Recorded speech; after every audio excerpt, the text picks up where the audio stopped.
오늘 본문에 있는 이 바디메오가 눈을 뜬 사건은 예수님께서 마지막 행하신 이제 기적입니다. 물론 뭐 이제 예루살렘에 가셔서 무화과 나무가 마르는 일이나 이런 몇 가지를 하셨지만 이 사람에게 행하신 마지막 기적입니다. 마가복음에서는 지금 여리고를 나가실 때라고 되어 있는데 누가복음 18장에도 동일한 사건이 있는데 이 누가복음 18장에는 여리고에 가까이 가셨다. 그러니까 곧 들어가셨다라는 이제 표현이 되어 있습니다. 그래서 아니 누가복음은 들어갔다 그러고 마가복음은 나갈 때라고 하니 이거 틀린 것 아니냐 이제 이렇게 오해하실 수도 있는데요.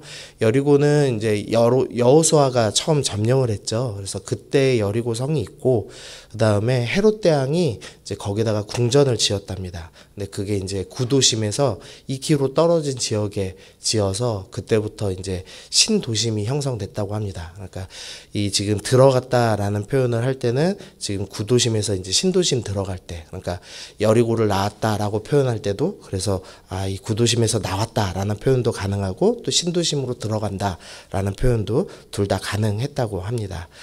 그리고 이 동일하게 마태복음 20장에도 이 두 맹인의 사건이 기록돼 있습니다. 그러니까 오늘 이 사건에서 구원받은 사람이 이제 그 눈뜬 사람이 2명이었다라고 기록하고 있습니다. 근데 마가는 그 중에서도 이제 당시 성도들이 다 알만한 초대교회에서 유명한 사람이었던 바디메오를 중점으로 이제 오늘 설명을 하고 있습니다. 47절 48절 보시면은요.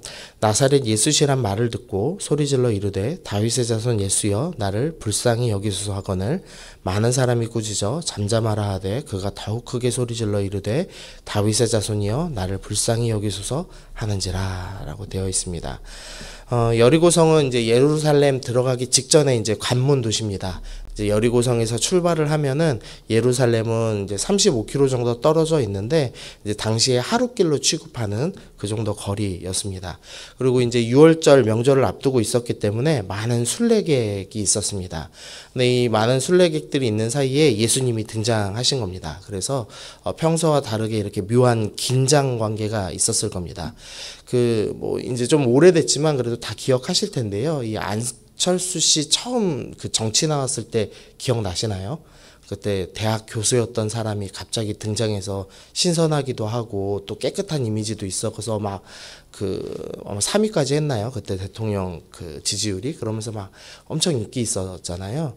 제가 위에서 사역하다가 이 부산에 청년들 데리고 이 수련회 왔는데 그때 마침 시장에서 겹쳤습니다. 3만 명이 몰렸다고 하더라고요. 그래서 씨앗호떡 제대로 못 넣고 이렇게 간신히 빠져나온 기억이 있거든요. 근데 지금 예수님이 딱 그런 느낌입니다. 예수님은 젊으시죠. 그 다음에 랍비, 가르치는 대학 교수인 겁니다. 근데 이분이 메시아라는 소문까지 있습니다. 그러니까 이제 사람들이 그런 분이 6월절 명절에 예루살렘에 나타나신 겁니다.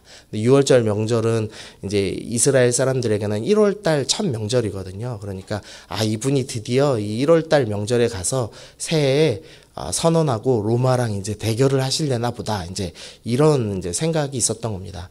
예수님은 오병이어를 일으키시기 때문에 굶지 않고 그다음에 나사로를 이미 살리셨기 때문에 죽은 자를 살리고 먹을 것이 부족함 없는 군대를 일으킬 거다. 이제 이런 식의 이제 생각을 하면서 사람들이 은근히 이제 기대감이 있었던 거죠. 그래서 우리가 어제 봤던 본문 이제 마가복음 10장 32절에서는 예수님께서 예루살렘으로 올라가실 때 앞서가신다라는 표현이 등장합니다. 이제 그러자 이제 제자들이 두려워한다라는 표현이 나와 있죠. 이제 정치인들이 예수님 주목하고 있는데 예수님이 본격적으로 앞에 나서시니까 이 제자들이 묘한 긴장감 때문에 두려워했던 겁니다. 근데 이제 그런 때에 이 맹인 바디메오가 뭐라고 외치고 있냐면 다윗의 자손이여 라고 외치고 있는 겁니다. 이 다윗의 자손이여 라는 표현은 쉽게 말하면은 구원자시여, 메시아시여, 그리스도시여 다 똑같은 말입니다. 그러니까 지금 안 그래도 예수님이 정치적으로 엄청 주목받고 있는 이때에 예수님을 대놓고 예수님은 구원자이십니다 라고 이제 이야기하는 것이었죠. 그러니까 불에다가 이제 기름 끼얹는 그런 식의 이제 메시지였습니다. 그래서 이제 많은 사람들이 꾸짖은 겁니다. 이제 순례객들 중에 어떤 사람은 이 바리새인 추종자들이어서 아니 어떻게 나사렛 예수를 구원자라고 부르짖냐 이렇게 꾸짖었을 것이고 또 예수님의 추종자들도 지금 안 그래도 정치적으로 주목받아서 위기인데 굳이 저렇게까지 해야 되나 아마 그런 마음으로 바디메오의 외침을 꾸짖었을 겁니다. 근데 그럼에도 바디메오가 외쳤습니다. 그러니까 바디메오가 비록 보지는 못하지만 구원자가 오셨다는 소식을 듣고 외치지 않을 수 없기 때문이었습니다. 그러니까 바디메오의 외침이 단순히 고쳐주세요라는 외침이 아니라 당신이 구원자이십니다라는 이제 외침을 하고 있는 거죠. 저라면 어떻게 했을까 이제 이렇게 묵상을 해봤을 때 참 어려웠겠다라는 생각이 듭니다. 뭐 정치적으로 이렇게 이슈인데 내가 맹인이고 아무것도 아닌 사람이 이렇게 외칠 수 있나? 내가 혹시 외쳤다가 사람들이 나를 해코지하면 어떠나? 또 해코지 당하시면 어떠나? 뭐 이런 두려움 때문에 아마 외치지 못하지 않았을까라는 생각이 들었습니다. 참 우리는 이 상황이나 환경 때문에 참 자기의 믿음은 이렇게 줄였다 늘렸다는 능력이 있는 것 같습니다. 우리가 믿음 좋게 언제 어디서든지 예수님을 구원자로 고백해야 함에도 불구하고 이때는 조금 사람들 시선 때문에 좀 참자. 이때는 해도 되겠다 이렇게 선택하는 믿음이 아닌가라는 생각이 합니다. 그래서 오늘 첫 번째 우리가 묵상해야 될 것은 이 맹인 바디메오처럼 상황과 환경을 뛰어넘어서 어떤 상황이든지 상관없이 예수님을 구주로 고백하는 믿음의 사람이 되어야 되겠다. 우리 이렇게 먼저 결단하면 좋겠습니다. 두 번째로 50절 보시면은요. 맹인이 겉옷을 내버리고 뛰어 일어나 예수께 나아오거늘 이라고 되어 있습니다. 예수님께서 이제 이 바디메오의 외침을 들으셨습니다. 그리고 부르라고 말씀하시죠. 그리고 그 이야기를 듣고 바디메오가 겉옷을 이제 버리고 뛰어갑니다. 근데 이제 이게 우리가 볼 때는 이거 잠바 놓고 갔나 보다 이제 이 정도로 생각이 되지만요. 유대인들한테 겉옷은 이제 그 정도 의미가 아닙니다. 유대인들한테는 이게 이제 마지막 덮고 자는 이불의 역할을 하는 긴 옷입니다. 그래서 모든 재산이 다 사라졌을 때 남는 최후의 재산, 생존의 필수품 이런 이제 의미를 갖고 있습니다. 그래서 출애굽기 22장 26절 27절에는 이제 옷을 저당 잡히면이라고 되어 있는데요. 여기서의 그 옷의 의미가 겉옷을 얘기하는 겁니다. 만약에 가난한 사람이 너무 가난하고 먹고 살 게 없어서 겉옷을 너한테 맡기고 돈을 빌려 간다면 그 사람이 돈을 갚지 않더라도 너는 겉옷을 돌려줘야 된다. 왜냐하면 그 사람이 겉옷이 없으면 밤을 견딜 수가 없다. 이제 이렇게 말씀하시는 구절이 있습니다. 그러니까 맹인인 바디메오가 무슨 재산이 있겠습니까? 그러니까 사실은 겉옷은 전 재산과 마찬가지인 거죠. 근데 예수님께서 오라 말씀하실 때 바디메오가 겉옷을 가장 중요한 것을 버려두고 지금 나가고 있는 겁니다. 마치 베드로가 그물을 버려두고 가듯이 예수님을 온전히 따르는 모습을 보여주고 있는 거죠.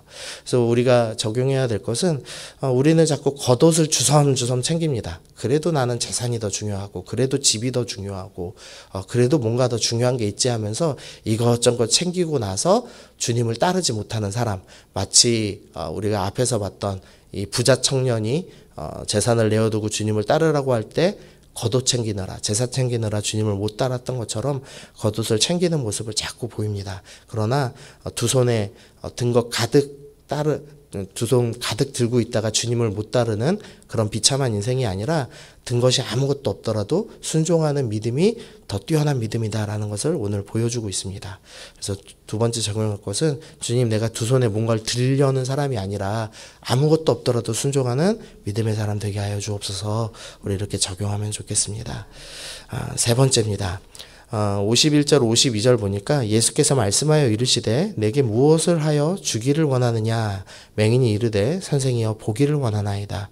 예수께서 이르시되 가라 내 믿음이 너를 구원하였느니라 하시니 그가 곧 보게 되어 예수를 길에서 따르니라.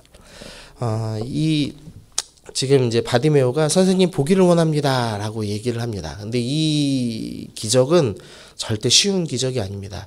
이스라엘 역사에 이 위대한 선지자들이 많이 있었죠. 그리고 그 위대한 선지자들이 일으킨 큰 기적들이 참 많았습니다. 근데 딱 하나, 단 한 번도 일어난 적이 없는 기적이 있습니다. 예수님 이전에 한 번도 일어난 적이 없는 기적이 바로 맹인이 눈뜬 기적입니다. 왜냐면은 이사야가 오실 그 메시아 여호와의 종이라고 표현을 하죠. 이사야는 거기서 여호와의 종 메시아는 어떤 분이냐를 예언하면서 눈먼 자가 눈뜨게 하시는 분이라고 예언을 합니다.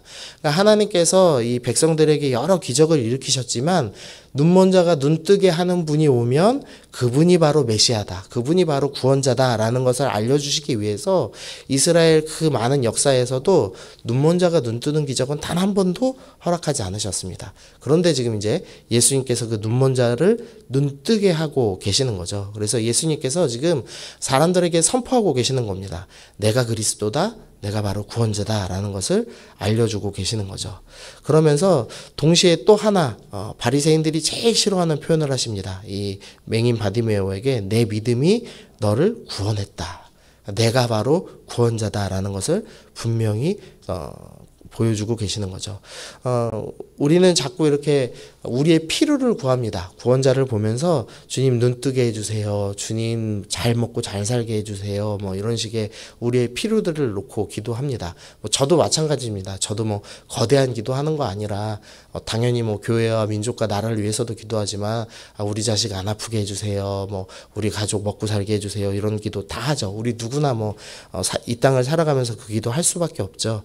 근데 주님께서 그 현실적인 필요의 기도를 지금 들으셨습니다. 그랬는데 주님이 뭘 해주시냐면 필요를 채워주시죠. 눈을 뜨게 해주셨습니다.